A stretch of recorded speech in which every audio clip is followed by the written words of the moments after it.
വാണിജ്യ സിലിണ്ടറുകളുടെ ഉൾപ്പെടെ വില വർദ്ധിച്ച സാഹചര്യം അത് വലിയ തോതിൽ ഹോട്ടലുകൾക്കും ഇരട്ടടിയാകുന്നുണ്ട്, സാധാരണക്കാർക്കും വലിയ തോതിൽ ഇരട്ടടിയാകുന്നുണ്ട്. സിലിണ്ടർ വില കൂട്ടിയതോടെ ഭക്ഷണത്തിന്റെ വില വർദ്ധിപ്പിക്കാൻ നിർബന്ധിതരാകുന്നു എന്നാണ് ഹോട്ടൽ ഉടമകളുടെ പ്രതികരണം. പാചകവാതക വിലവർദ്ധനവ് വീണ്ടും ഉണ്ടായിരിക്കുന്നു. വാണിജ്യ സിലിണ്ടറിന് ഒരു സിലിണ്ടറിന് 115 രൂപ വെച്ചാണ് വർദ്ധിച്ചിരിക്കുന്നത്.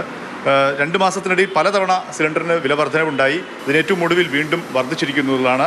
യുദ്ധ സാഹചര്യമുണ്ട്, പക്ഷേ യുദ്ധമില്ലാത്തപ്പോൾ വില വർദ്ധിച്ചിരുന്നു എന്നുള്ളത് തന്നെയാണ് അവസ്ഥ എന്നുള്ളത് തന്നെയാണ്. ഇപ്പോൾ കോഴിക്കോട് സഫയർ ഹോട്ടൽ ഉടമ ജലീൽ നമ്മോടൊപ്പം ചേരുന്നുണ്ട്. 115 രൂപ ഒരു സിലിണ്ടർ വർദ്ധിച്ചിരുന്നത് എങ്ങനെയാണ് ബാധിക്കുക ഹോട്ടൽ മേഖലയിൽ? അത് ജനങ്ങൾക്കും ബാധിക്കും, അതോടൊപ്പം തന്നെ നമ്മുടെ ബിസിനസ്സിനും ബാധിക്കും. ടോട്ടൽ ഇപ്പോൾ ഈ ഒരു 11 മാസം മുതൽ ഇങ്ങോട്ട് ഒരു 300 റുപ്യോളം ടോട്ടൽ 1600 റുപ്യ ഉള്ളത് ഇപ്പോൾ 1800 ആയി.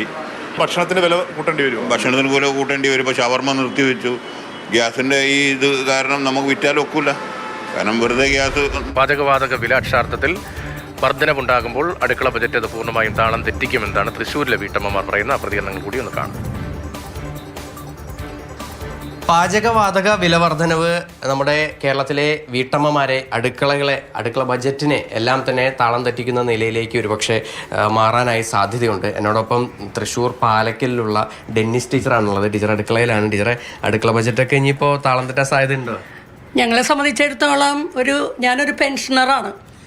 കിട്ടുന്ന ലിമിറ്റഡ് ഇൻകം കൊണ്ട് എങ്ങനെ ജീവിതം മുന്നോട്ട് കൊണ്ടുപോകാൻ സാധിക്കുന്നുള്ള ഏറെ ആകുലതയിലാണ് ഈ നിമിഷം. കാരണം ഒരൊറ്റ ദിവസം കൊണ്ട് 60 രൂപ വർധനവ് ഗ്യാസിൻ്റെ കാര്യത്തിലുണ്ടായി എന്നുള്ളത് എല്ലാ സ്ത്രീകളെ സംബന്ധിച്ചിടത്തോളം, അടുക്കള കൊണ്ടുനടക്കുന്ന സ്ത്രീകളെ സംബന്ധിച്ചിടത്തോളം ഞെട്ടിക്കുന്ന ഒരു വാർത്തയാണ്. സിലിണ്ടറിന്റെ ക്ഷാമം കൂടി പറഞ്ഞു. അപ്പോൾ ഈ വില വർധനവ് ഇനിയും ഉണ്ടാവാൻ സാധ്യത ഉണ്ടെങ്കിൽ ഈ പൂഴ്ത്തിവെപ്പ് ഉൾപ്പെടെയുള്ള കാര്യങ്ങളൊക്കെ ഉണ്ടാവാൻ സാധ്യത ഉണ്ടെന്നാണ് പറയുന്നത്. അപ്പം അങ്ങനെയാണെങ്കിൽ ഇനിയും വില കൂടുകയാണെങ്കിൽ അതും ബുദ്ധിമുട്ടാവും അല്ലേ? ശരിക്കും തികച്ചും വളരെ ബുദ്ധിമുട്ടായി തീരും.